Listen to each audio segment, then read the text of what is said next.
Yes. Good morning, everyone. Namaskar. Let us begin with a prayer. This is from the Bhagavata Mahapuranam, 12th canto, Sarga. This on page 104 of the book, Big Universal Prayers, the first one on that page. Of all the 18 major Puranas, Bhagavatam is the most important one. This is from the 12th canto. Om Yam Brahma Varunendra Rudramurtastunvanti Divyastavaihi Vedai Sangha Padakramapanishadair Gayanti Yam Samagaha Dhyanavastita Tadgatena Manasa Pashyanti Yam Yogino Yasyam Tam Navidusura Suraguna Devaya Tasmai Namaha Om Shanti Shanti Shanti. Salutations to that effulgent being whom Brahma and other gods praise with divine hymns, whom the singers of the Sama glorify by the Vedas and their auxiliaries, repeating the words in a particular order along with the Upanishads, whom the yogins realize through deep meditation with their minds wholly absorbed in him, and whose extent neither the gods nor demons know. Om Shanti Shanti Shanti. May there be peace in our hearts. May there be peace and harmony amongst all beings. And may there be peace everywhere in nature.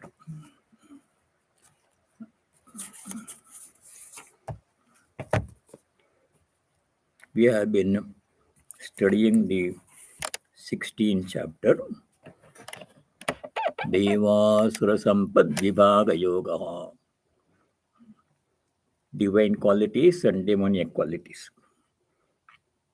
Very important chapter, and these are practical instructions, things to do and not to do. There is not much philosophy or theory in this chapter, as we studied in chapter 13, etc. Very simple and direct.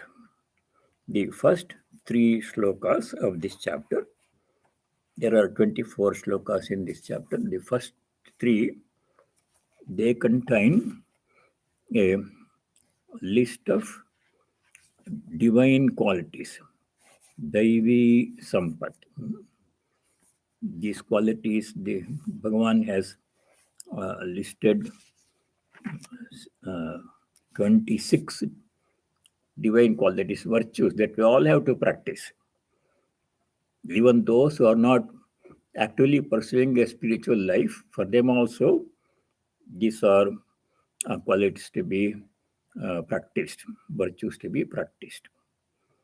These 3 shlokas are the most important shlokas in this chapter. Most of the rest of the chapter contains a very long list of Asuri Sampad, demoniac qualities. We should not pay much attention to them, but we have to be careful to avoid. We should not do any of those things, what not to do. But what we have to do, that's where we have to pay more attention. Practice these first 3 shlokas containing a list of 26 divine qualities, Asuri Sampad. Last time we were studying shloka number 19. There, Bhagavan Sri Krishna says, until the previous shloka, 18th shloka, is all list of Asuri Sampad. 19th shloka, Bhagavan says, what happens to those who indulge in Asuri Sampad, lead a very sinful life, make mistakes, and do things which should not be done, and refrain from doing things which should be done. So he said, sloka number 19, tānahaṃ dviṣataḥ krurānsaṃsāreṣu narādhamān kṣipāmyajasramaśubhānāsurīṣveva yoniṣu. The simple way to understand the shloka, any shloka, is to first identify the finite verb in the shloka.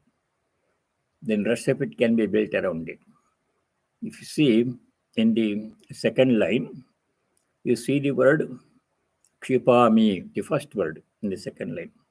kṣipāmyajasramaśubhānāsurīṣveva yoniṣu. Kṣipāmi means I shall throw. Kṣip is to throw. I throw them. Whom does it throw? Why? The rest of it is in the remaining words. The object of that verb, kṣipāmi means I throw. Whom do you throw? Narādhamān, worst of human beings. Narottama means the best of human being. Narādhamān means the worst of human being. These are the worst human beings who indulge in all the asuri sampad described until shloka number 18. Tānahaṃ, narādhamān, kṣipāmi, I throw those worst human beings. What are their qualities? dviṣataḥ, those who hate other people, animals and plants, full of hatred. Hatred is a very bad quality indeed.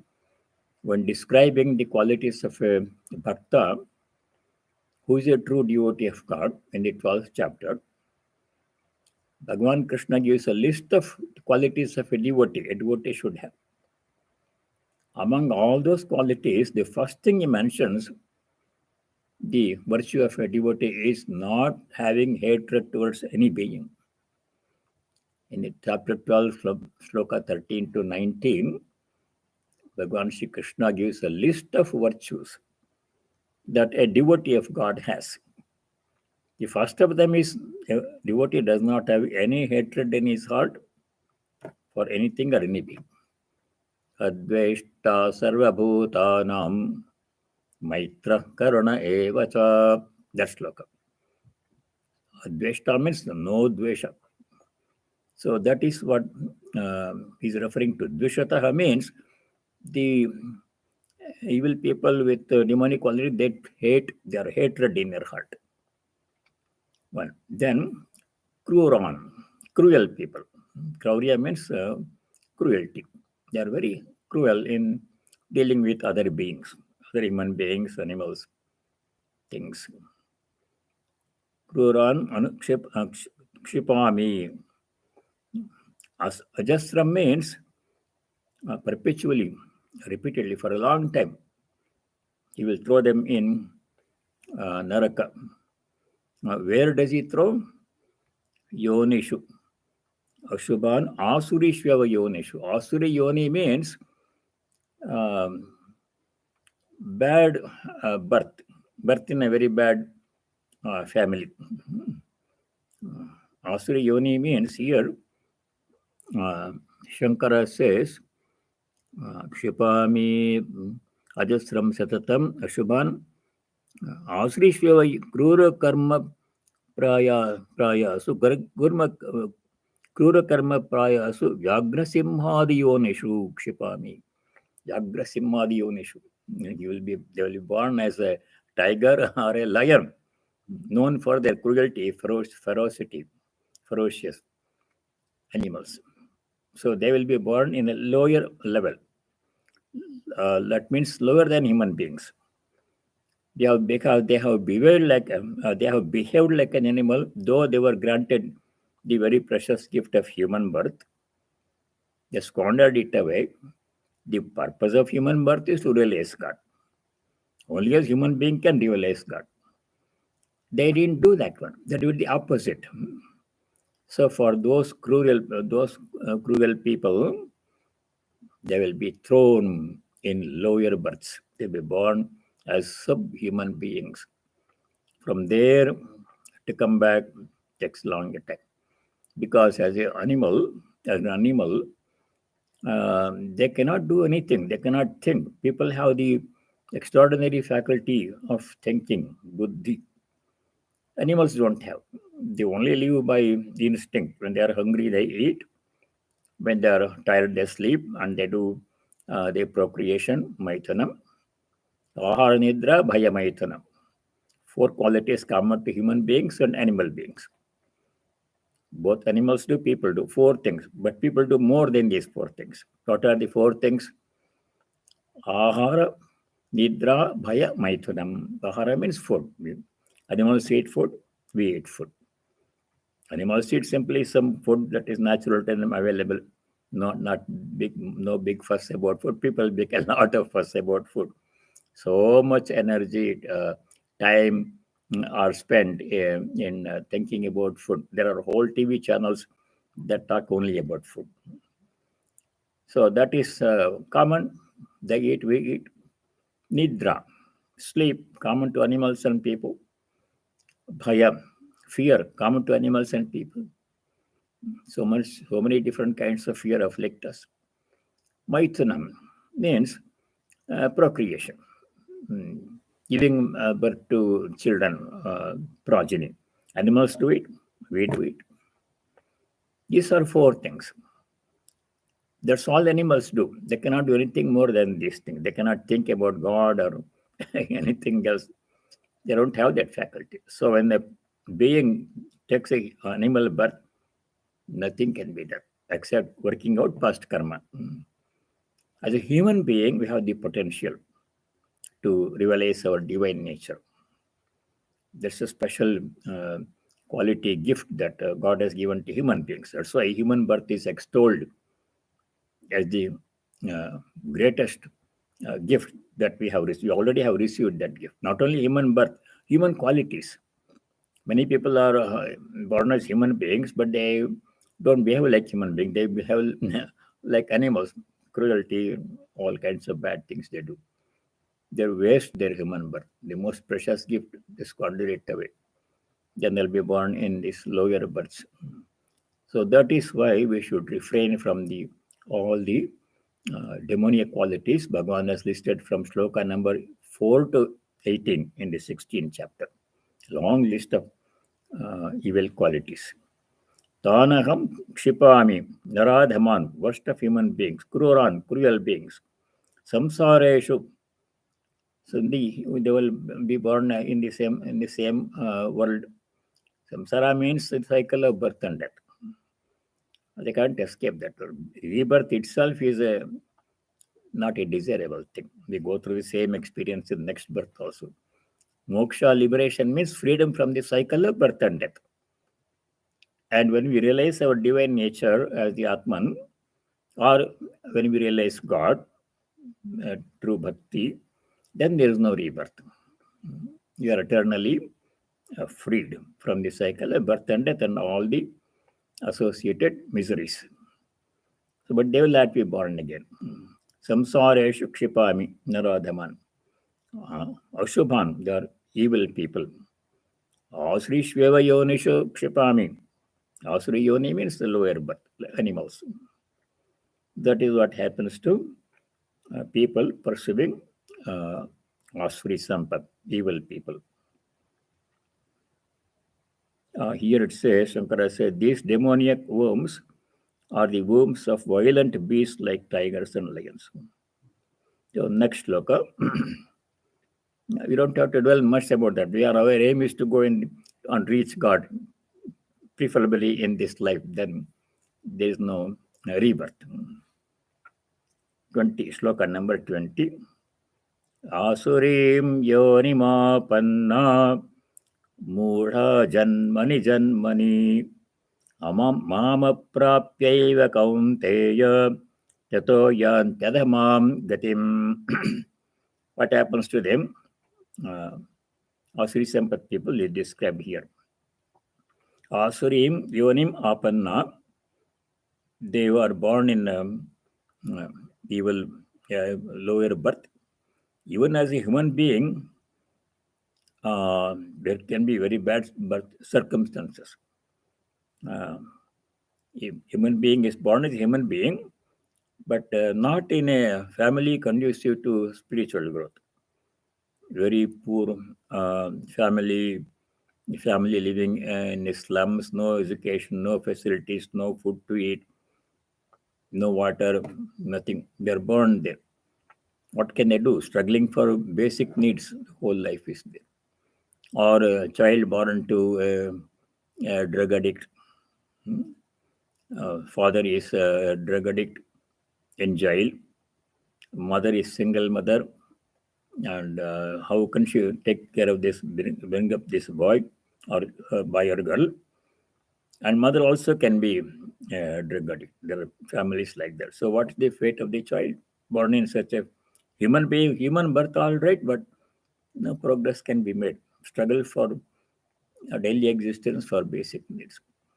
So even among human beings, good birth in a good family is necessary for spiritual progress. This he explains, Bhagavan explains, even as a human being, if a person is born, if he or she is born in a good family, what kind of family he will explain. As explained in the chapter 6, we studied that one. When Arjuna asked the question, what happens to people who do some spiritual practice but do not reach the goal? And death comes in between. Then Bhagavan Sri Krishna answers, this is sloka number 40 and 41 in chapter 6. There he says, Parthanaive kanamutra vinashastasya vidyate nahi kalyan krit kaschid durgatim tata gacchati. Oh Arjuna, nothing evil happens to a devotee who has devotion and has led a virtuous life. Parthanaya namutra, not here, not in the other world. Durgatim nagachati. Does not happen, evil does not happen to such a person who has led a spiritual life, though he has not realized the goal of God realization. And they'll be born in good families. Shuchinam Srimatam Gehe Yoga Brashto Vijayate. 41 in chapter 6. Shuchinam Srimatam Gehe. In the family of Geha means house, family of pure people, well-to-do people. Yoga Brashta Abhijayata, a person who failed in yoga, did yoga but didn't reach the goal. Such a person, fallen from yoga, will be born in good family.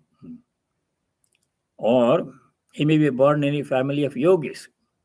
Athava yogina meva kole bhavati dhimatam. Or that person may be born in the family of in a family of yogis or intelligent yogis. Dhimatam yoginam kule abhijayate, he will be born.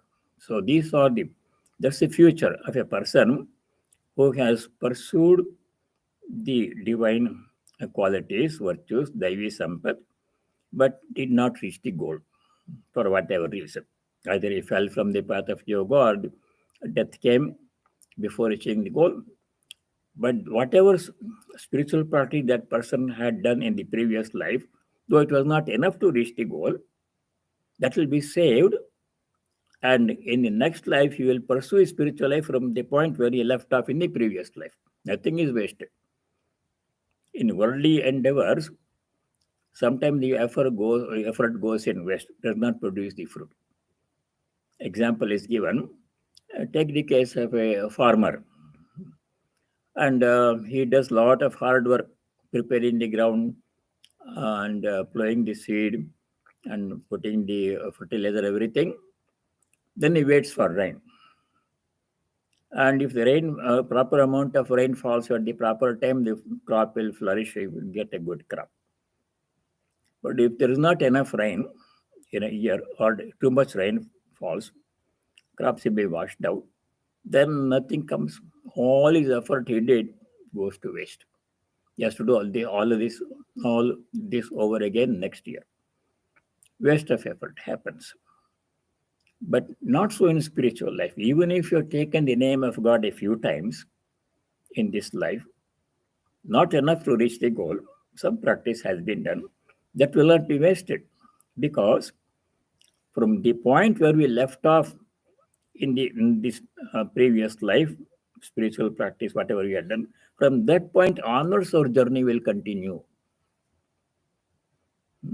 Nothing will be wasted.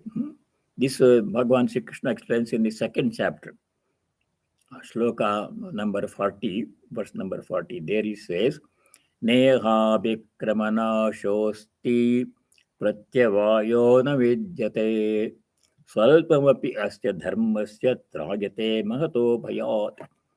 Great word of assurance from the Lord.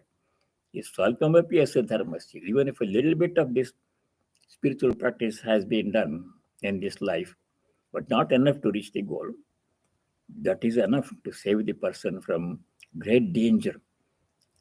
In this spiritual life, spiritual journey, there is no loss of effort and there is no adverse reaction. In worldly endeavors, when we do something, it may produce the opposite result. We are doing something to get good, but something else may happen. We don't know the outcome. But in spiritual life, it never happens. No adverse side effect, no loss of effort. So that is why here Bhagavan says, if we don't lead a pure life, spiritual life, if we don't follow the Daivasura Sampad qualities, at least some of them, then our future will be dark, being born in a lower birth. Even as a human being, in circumstances where nothing can be done. So that we don't want to happen. So in the next shloka number 20, Bhagavan says, Asurim yonimapanna, being born in the lower births, animal birth. Mudaha janmani mam aprapya. Birth after birth, in the lower categories of life, Mudha means deluded people who don't know who cannot tell the truth from falsehood, cannot tell the right from wrong. Such people, mam aprapya, janmani, in many births, they cannot reach God. Mam means me. Bhagavan is saying aprapya, not reaching me. Bhagavad prapti means reaching God. Mam aprapya, not reaching me in several births. Life will go on, life after life, several life cycles have to pass before that person can come up in the rise in the evolution in progress in spiritual life as a human being. Then what happens to them? Tato yantyadamam gatim. From there, they will go to the lowest level. Adamam gatim. Adamam gatim is they go to reach an ignoble state, he says. Reaching God is the goal of human life. If that goal is not reached, no matter what else we do, however rich one may become, however famous one may become, however strong and powerful one may become, none of those things matter. If we don't reach the goal in this life for which human birth has been given to us, no matter what else happens, whatever else we acquire, nothing is of any consequence. We'll be had to be born again and start our spiritual journey from where we left off. Asurim yonimapanna, those who are born in the Asuri yonis, lower births. Mudaha, those deluded people, janmani mam aprapya. They don't reach me in several life cycles. Tato yanti adamam gatim. Then from there they will go to the lowest rock bottom. Shankaracharya explains this in a very nice simile in the Viveka Chodamani. He says, visualize a child playing with a ball at the top of a staircase. landing, and it is dribbling the ball, the child. Then the ball bounces back and it dribbles. But once a ball does not come up to the level, it goes to the next lower step, first step below the ground landing, and doesn't rise to the same level, the child cannot reach it. Then when the ball falls back to the ground, goes to the next lower step. Like this, it goes downwards and downwards. The child cannot reach. And how long does the downward journey continue of the ball? Until it reaches the rock bottom, ground floor. From where it cannot go down any further. That's the rock bottom. Similarly, a person who pursues a demoniac lifestyle cannot rise and goes down and down from birth to birth, degeneration. Such a person gets caught up in a downward spiral with great momentum. It's very difficult. Once you enter the downward spiral with momentum, you cannot, very hard to come back, reverse the direction. Only some people can do that. So we should not allow that to happen. Mama prapya adhamam gatim yanti tato yanti. Then the remaining 4 slokas, the topic is why people get into this life cycle in the first place. What is the cause? Why do people do evil deeds? Why people engage in dushkarma, evil deeds, and pursue all the demoniac qualities? What's the cause? Why can't they remain in the straight path? This question had come earlier. Bhagavan Arjuna asks, why people do mistakes? Atha kena prayuktoyam papam chariti purushaha. Why does a person perform sinful deed? Anichannapi, though he is not willing to do, he knows this is bad, still he cannot control himself or herself. Anichannapi varshneya baladiva niyojitaha, as if forced by some unseen power. Though unwilling, knowingly, a person commits mistakes. Why? That was the question, Arjuna's question. Sri Krishna Bhagavan's answer was, there's only one reason why people do commit bad deeds. That reason has 2 sides in it, like a coin has 2 sides in it. They can't be separated. One reason having 2 sides. He says, Kama esha krodha esha raja gunasamudbhavaha. Esha means this one, singular pronoun, esha. This is kama, this is krodha. The reason why people commit bad deeds, mistakes. Because of kama, krodha, people commit mistakes. Kama means uncontrolled and adharmic desire. Krodha means anger. Those 2 are the reasons why, if you read the news, so much bad news is there daily in the news.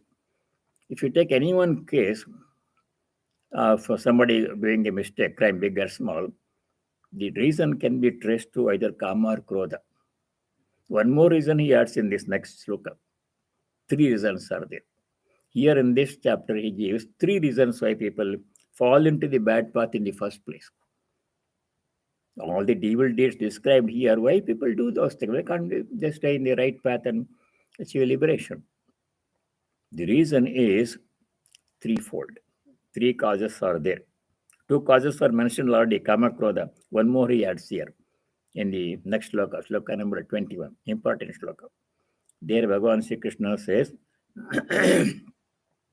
Trividam narakasyedam dvaram nashanamatmanaha kamaha krodha tata lobaha tasmadetatrayam tyajet. Very important instruction. The cause, the reason why we all do mistakes. Everybody does mistakes. Some people have realized and they've stopped doing it and follow the right path. Then there's no human being who has not done any mistake. The fact that we are born as a human being is proof that we have done mistake. Some, at least some more, some less.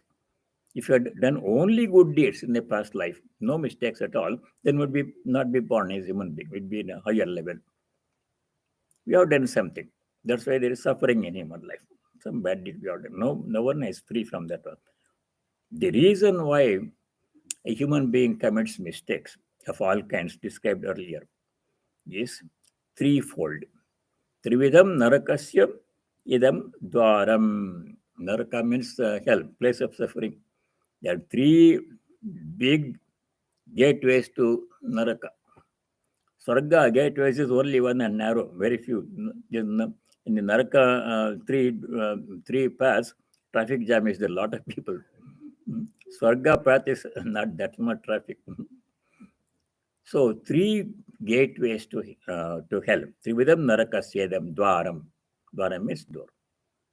Nashanam atmanam. They're destructive of the self. They cannot. They won't help us to realize our divine nature, but they will throw us back into lower births. What are the three reasons? Three gateways to hell. Kamaha, krodaha, tatha lobaha. Lust, anger, and greed. One of them is enough. People have more than one, generally. Kama, krodha, tatha loba, etatrayam, tasmad etatrayam tajat. Therefore, these three have to be given up. We have to control our anger, we have to control our lust, and we have to control our greed. We have seen all of those earlier, good qualities. Three things we have to do. Kama, desire. All desires are not bad. Some are good desires, dharmic desires, we have to pursue them. Many are improper desires, evil desires, we have to eschew them. We should not pursue them. In the 7th chapter, Bhagavan Sri Krishna says, all desires are not bad. Dharma viruddho bhuteshu kamospi bharatarshava. 7th chapter, sloka 11, I think. Here, dharma aviruddha kamaha. Desire not opposed to dharma. Viruddha means opposed, not opposed. Aviruddha, dharma viruddha kamaha. Desires not opposed to dharma, that means dharmic desires. They are okay, they are good, they have to be pursued. What are dharmic desires? Desires such as wanting to become a better person, wanting to have more devotion and knowledge, and wanting to reach God, wanting to serve other people, seeing God in them. All these are good desires. We have to pursue them. They will help us. But bad desires are many. We don't have to give examples of bad desires. We see them in people around us, in us also sometimes. So that is one thing we have to do, kama, to prevent going to naraka. Kama. Then second thing that we have to do, controlling krodha. Kama means desires for enjoyment for one's own benefit. Even through dharmic means, even through adharmic means. Through means fair or foul. One example that you have studied before, several times it has come, the story of Yayati, the king. Being a king, he went on enjoying all the desires for pleasure that only a king could afford, but no satisfaction. Desires will not be quenched by fulfilling them. They will grow, become bigger, and demand more. So that story we know. Then he lost his youth because he incurred the displeasure of his father-in-law, to whom he had promised that he will have only one left wife, his daughter, he will not marry again. Then he broke the promise and married somebody, and father-in-law cursed him, he lost his youth. But desire will not go away. If not only in youth, in old age also desire will be there. Though he became old, desires were same as before. So he goes back to his father-in-law and seeks forgiveness and asks him to relieve him from this curse. Father-in-law says, I cannot do it. If somebody is willing to, a youth is willing to give you his youth, in exchange for your old age, then I can arrange it. So Yayati made a big announcement in the country, kingdom. Anybody willing to give his youth, take my old age, I'll give half the kingdom. Something like that. Nobody came forward. He thought there'll be a long line in front of the palace next morning. No one showed up. No one wanted to give his youth. And 4 sons. He goes to his first son, asks him, will you give your youth to me? I'll give you half kingdom. His son said, no, father, I will get the kingdom anyhow when you die. I want to keep my youth and enjoy. You got into a problem, you get out of it. Second son, same reply. Third son, same reply. Fourth son, when Yayati asked his fourth son, he was different. He says, father, you're welcome to take my youth and I will take your old age. I don't need any kingdom or anything. I'll be happy to give my youth. So Yayati became happy, arranged for the ceremony. He got his son's youth. And son got old age from his father. He walked away. Then he enjoyed Yayati, gaining second youth with great gusto and zeal. He enjoyed all the pleasures that only a king can enjoy, with all the royal facilities. Again, old age came. Natural course of events became old. Still desires were there. Then, being a thoughtful person, Yayati, he realizes, he reflects what has happened. I enjoyed so much pleasures that no other human being could have enjoyed. Still, my desires are as fresh and strong as they were in the beginning of my first youth. So he comes to the conclusion that desires cannot be quenched by fulfilling them. They will only become stronger. So that is the message that he says to his wife. He says, in a moment of profound reflection and regret, Hayati says to his wife, Najata kama kamanam upabhogena shamyate avisha krishna vartmeva bhuya eva vivardate. Desires are like fire. If there is a fire, if you want to put out the fire, if you pour ghee on the fire to put it off, it won't be put off. It will become a bigger fire. Desires are like that. If you desires are there, if you fulfill them, hoping that they will go away, they will not go away. They will come back again demanding more. So fulfillment of desires is not the solution to overcome desires. There are other ways. We have discussed those before. Prayer, leading a sattvic lifestyle, prayer and reflection, all those things, repetition of God's name, all those things have to be done for the karma to become less and less demanding in our lives. So karma has to be given up. Kama tyajet, have to be given up. Krodha, more difficult. This small book that Swami Buddhananda wrote. Yesterday we got a new fresh supply in our bookstore. It's called Overcoming Anger. Small book. Buddhananda has written other books like that. And in that book, he gives very practical, helpful instructions on how to overcome anger. Not easy, but can be done with much effort. Krodha has to be controlled. Otherwise, it will burn a person. When you are in a fit of anger, we do things that we would not ordinarily do in saner moments. Saying harsh words and using violence, being violent, throwing things in a fit of anger. Because when you are angry, we lose the power of discrimination. We don't know what is right, what is wrong, where am I? Memory will be lost. Where am I? Under what circumstances? What I should be doing? What I should be saying? All that will be forgotten. And even otherwise, a good person, when he becomes angry, he does bad things. When he is under the influence of anger, very difficult. Krodha, kama krodha, tatha lobha. Lobha means greed. Greed can really kill a person. If greed is not controlled, it can lead to destruction. Some years ago, I gave a Sunday talk on this topic: how much land a man needs.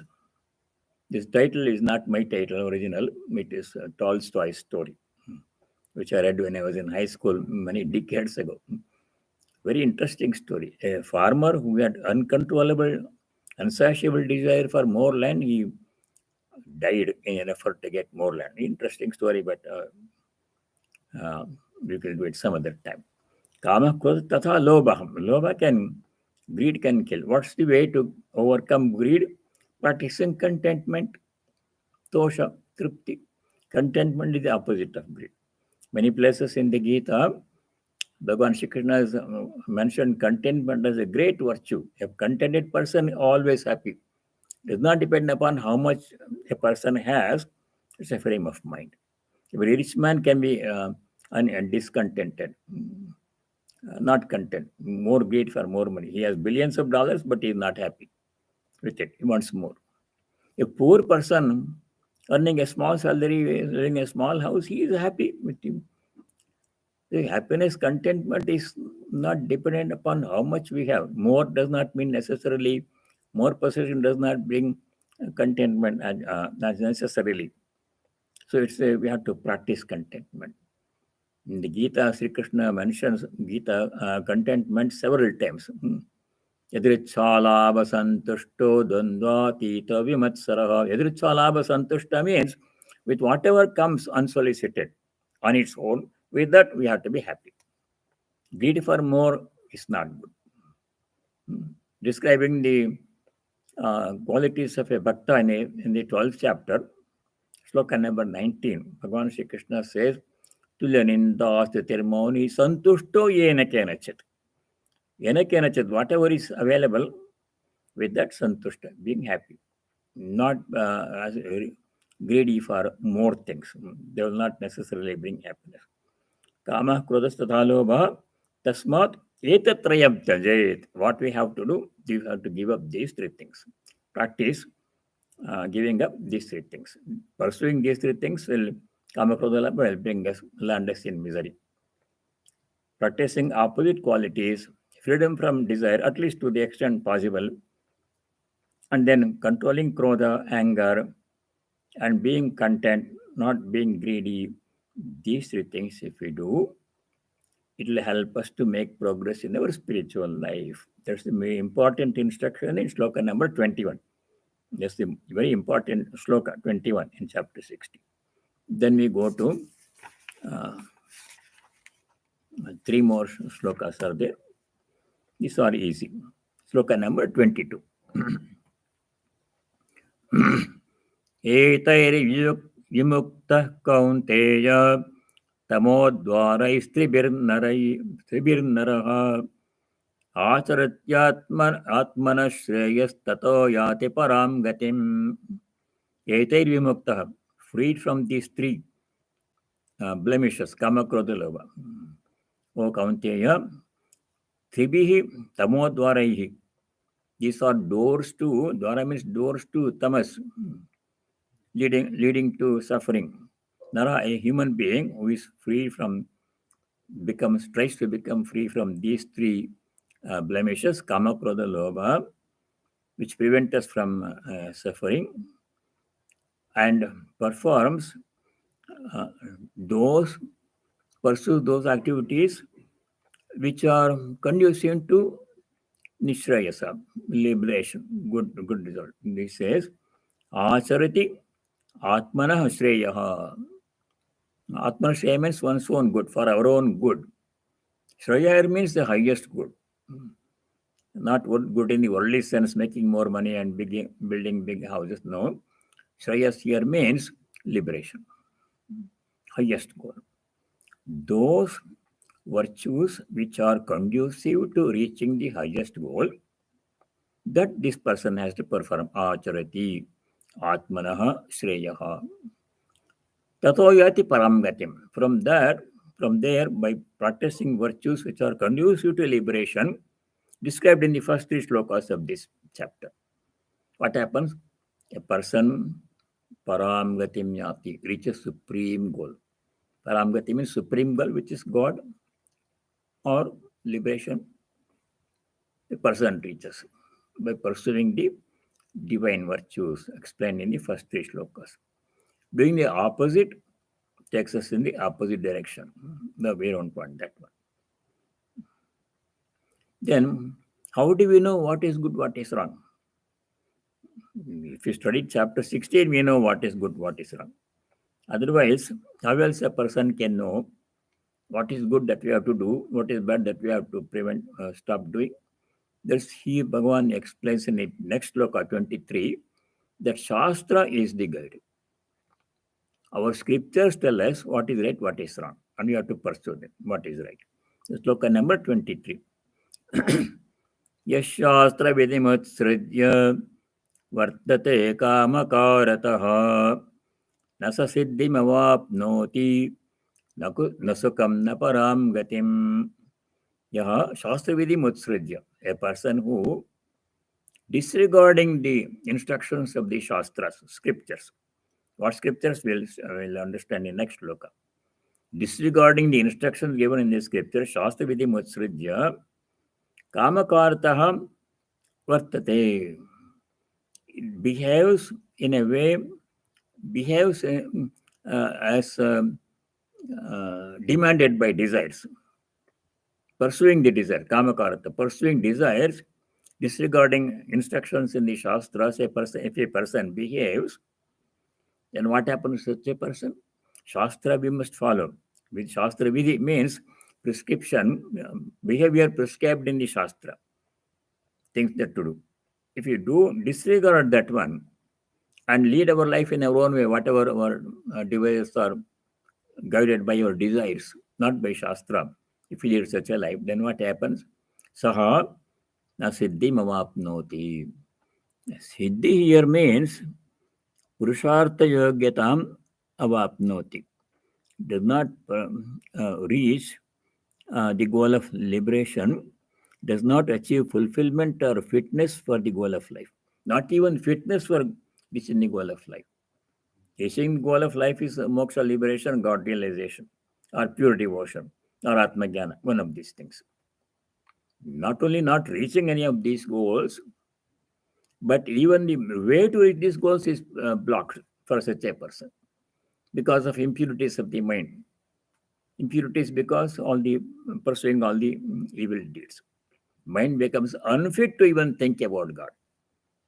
To such a person, if you say you have to be devoted to God, do good thing, he will not listen. He will shun our advice. He may even blame us if you talk about God. To such a who is not ready. The time will come later, but right now such a person not ready. So they don't have any interest in pursuing God realization or anything, only pursuing their desires. Kama karata vartate. A person who lives his life as guided by desires. Shastra Vidhi Matsurjya, disregarding the instructions given in the Shastras. Saha Siddhim na avapnoti. Person does not reach liberation. He will not even have the qualification to reach liberation. Purity of mind he will not get. Saha na sukham na param gatim yati. Will not get any happiness, will not reach the supreme goal. Swarga or moksha, in the commentary Shankaracharya says, na api para prakrishtam gatim swargam moksham va. Either swarga or moksha. Swarga is a temporary phase of life where person enjoys the effect, good deeds of good effect, good effect of good deeds for a short time, temporary. Swarga is a temporary, not a permanent solution. Again, you'll be born as a human being. That we know from chapter 9. There, Bhagavan Shri Krishna says, Kshine punye martyalokam mishanti. When the stock of punya is exhausted, when you go to Swarga because you have done some good deeds with desire to get the benefit. Then you go to Swarga, all enjoyment, facilities and everything. For how long? As long as the stock of punya lasts. When the punya is exhausted, you come back to square one, human birth, start all over again. That is not good. I said Swarga is like a cruise, like a holiday cruise. Depends on how much money you can spend. You can go on a just short weekend cruise to Caribbean and do some sightseeing and some shopping in several ports. And after and the second day or third day, come back to starting port and disembark and leave the next batch of people are waiting. So guys like that. Stay there, all facilities, enjoyment, but for a limited time, as long as your karmas, good karmas last. Kshune punye, when the karma is all exhausted, martyalokam mishanti, comes back to human birth, start all over again. So that's not a lasting piece of not permanent. Moksha is permanent. So paramgati means really moksha. But Swarga is also, he mentioned here, the supreme goal, heaven or emancipation, he says in the commentary. He says, Napi param prakashtam gatim swargam moksham va, one of them. Neither of them this person will reach. Sri Sampath person cannot reach one Swarga, goes to Naraka instead. Last sloka, very important sloka in this chapter, sloka number 24. Here it says, Bhagavan says, Tasmat shastram pramanam te karya-karya-vyavasthitau jnatva shastra-vidhanoktam karma kartamiharhasi. Very important instruction. He said, therefore, shastram te pramanam. Shastra provide the proof, guidance or proof. Pramanam. In what? Karya, akarya vyavasthita. What is karya, what is to be done? Akarya, what is not to be done? In deciding this, karya, akarya vyavasthita, Shastra comes to your help, guides you. Shastra gives the guidance. What to do, what not to do. Other sources are there. Our parents teach us what things to do, what not to do when you are children. Parents teach children, don't steal, don't lie, don't do bad things like that one. That is first basic important instruction. Important instruction comes from the parents first. Then we have to study the Shastras. Shastras give detailed instructions on what activity to do to reach the highest goal and what activities not to do, refrain from doing. Otherwise, we'll go to in the opposite lower direction, adhamāṃ gati. Lowest level we reach. We don't want that. That information we get from Shastra. Shastra, jnatva shastra vidhanoktam. Shastra vidhana means as prescribed with the Shastras, uktam, as prescribed said in the Shastras, jnatva, knowing that one, studying the Shastras and knowing what to do, what not to do. Karma kartamiharhasi means in this life, in this world, you have to do all your actions. Not according to our own will or desires. Not guided by desires, but according to what Shastra says. We have to behave. Decide what to do, what not to do. Karya, akarya, vyavasthitau, shastram te pramanam. Their Shastra is a source of guidance. Now, what are Shastras? So many, thousands of Shastras are there. Books are there on spiritual life and Vedanta and other philosophies. Thousands, if not more, of books are there. Original works, there are commentaries and commentaries on commentaries, Vyakhyana, Vartika, all those things are there. Which one to study? Basically, Shastra are divided into two categories, Shruti and Smriti. Shruti means what is heard. In inspired moments, what the sages heard, the word of God, Apaurushaya, not any human beings teaching, God teaching himself. That is studied in the 4th chapter. When the Lord created the universe, he created the knowledge also, Vedas also, and taught it to Ikshvaku, son. Manu, he taught it to Manu. Manu, first human being. He taught it to Ikshvaku and he taught to other people. That we know, lineage of teacher and student, unbroken Guru Shishya Parampara that we described in the 4th chapter. Now we have to learn the Shastras from a teacher who knows the Shastras. That is the best thing. So those are Shrutis. Shruti means Upanishads. They are of permanent eternal value. They never change. They contain eternal truths, universal truths, relevant in all places at all time, never go out of value. That is Shaswata Dharma.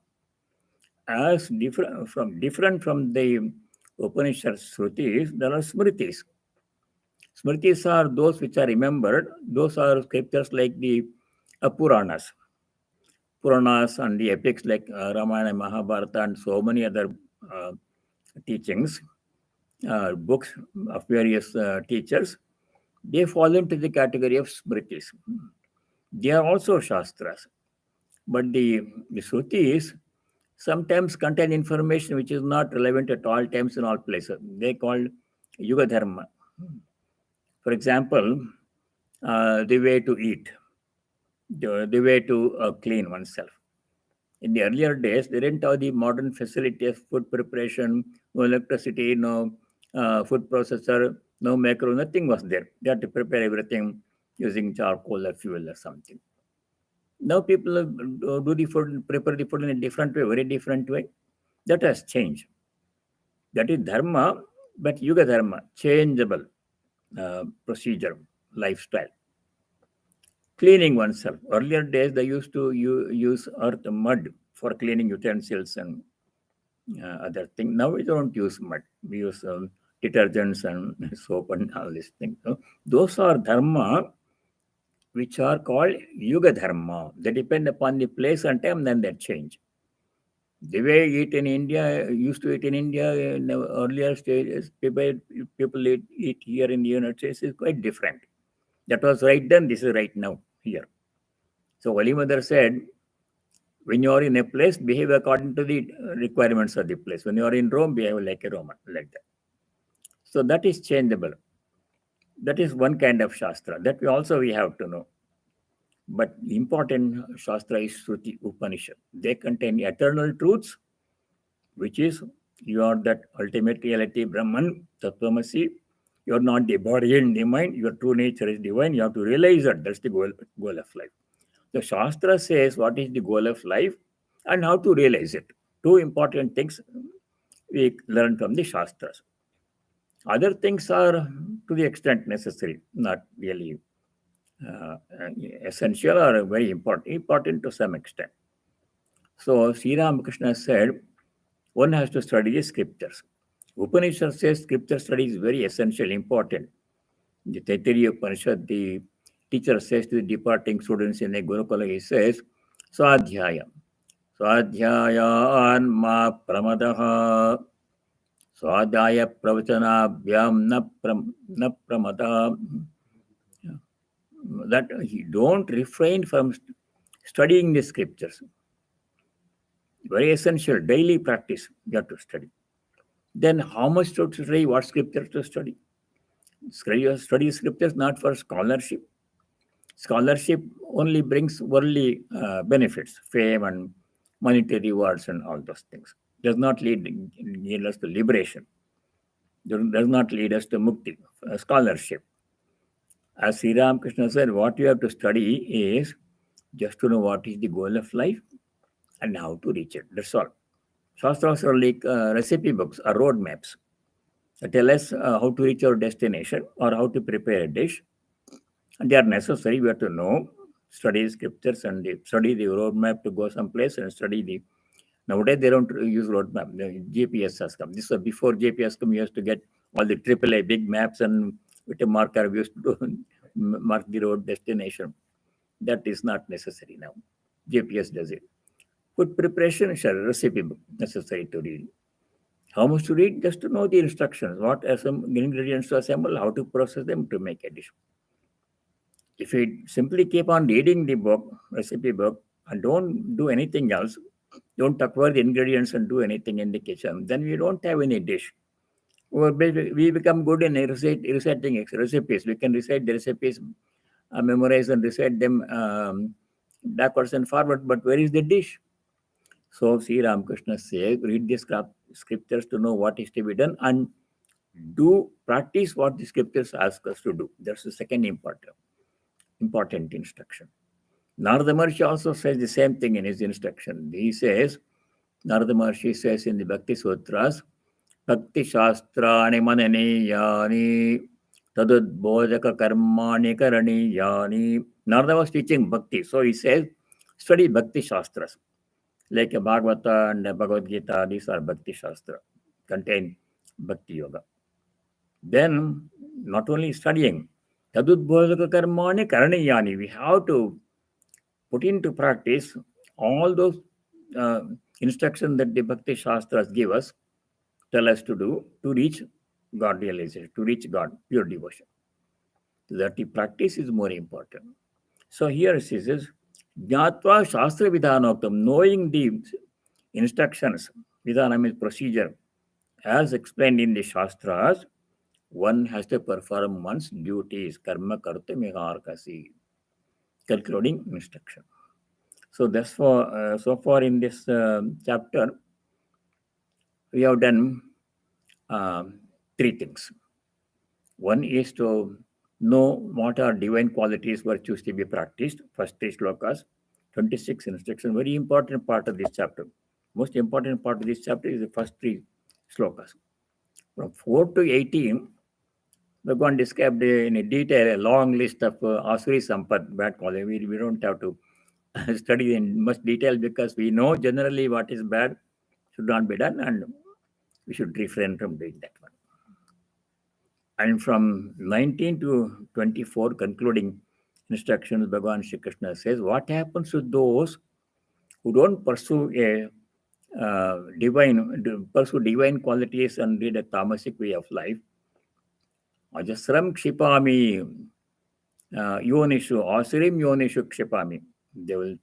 They'll be thrown into lower births like animals, from where it is very difficult to come back to the human level again. Long, arduous journey to human life, life after life, janmani. That he says. And then the last two slokas, 23, 24, Bhagavan says the importance of Shastra, where to get information about what we have to do and what we should not do, what is right, what is wrong. And to some extent, our parents teach, school teachers teach what is right, what is wrong.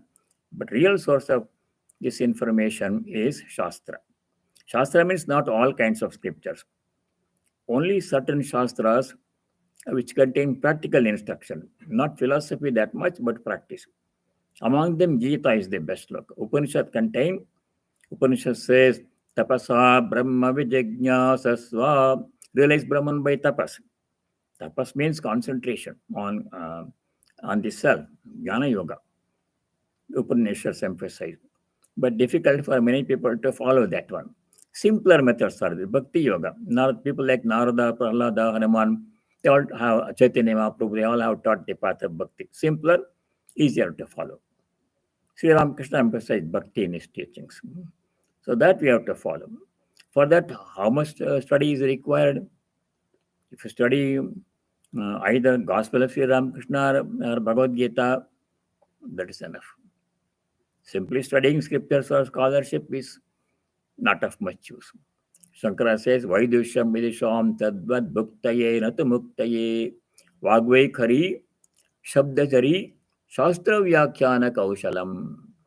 Vagvai is very impressive language, using complicated big words, vagvai khari, flowing language, shabdajari, stream of words, torrential stream of words, not stopping. Shastra vyakhyana kaushalam. Shastra means scriptures, Vyakhyana means commentary, Kausala means proficiency. Gaining much proficiency in explaining scriptures. Some people can explain it so very well. Scripture, they have that ability. These things, scholarship is bhuktaye, natu muktaye. For bhukti means worldly benefits will come. Reward will come, fame will come, recognition will come, titles will come. Vedanta, Shuromani, Tarkachuromani, like titles are bestowed. They are of not much use, temporary, worldly fame, lasting for some time. In old age, everything is forgotten. You will become part of history. Some other people will be recognized for their scholarship. Not so important. Muktaye. Mukti is important. Shastra Vyakhyana Kaushalam does not give you mukti. Mukti is gained by practice of devotion and pursuing the Daivi Sampad and either devotion or path of karma yoga or bhakti yoga or jnana yoga, whatever. Practicing them, that is what takes us to God, not mere scholarship. But we have to follow the instructions of scriptures to do our work, which is what to do, what not to do. From scriptures we have to learn. Jnatva shastra vidanoktam karma kartamiharhasi. So Bhagavan says to Arjuna, perform your duties, lead your life as prescribed by the Shastras, concluding instruction. So we'll stop here. Next time we shall study chapter 17, which is Trigunas. Very interesting and important chapter that will begin next time. Now I say the closing prayer. Om Sarve Bhavantu Sukhinah, Sarve Santu Niramayah, Sarve Bhadrani Pashyantu, Ma Kaschid Dukkha Bhag Bhavet. Om Shanti Shanti Shanti. Thank you very much. And God willing, see you next week. All of you stay well. Namaskar.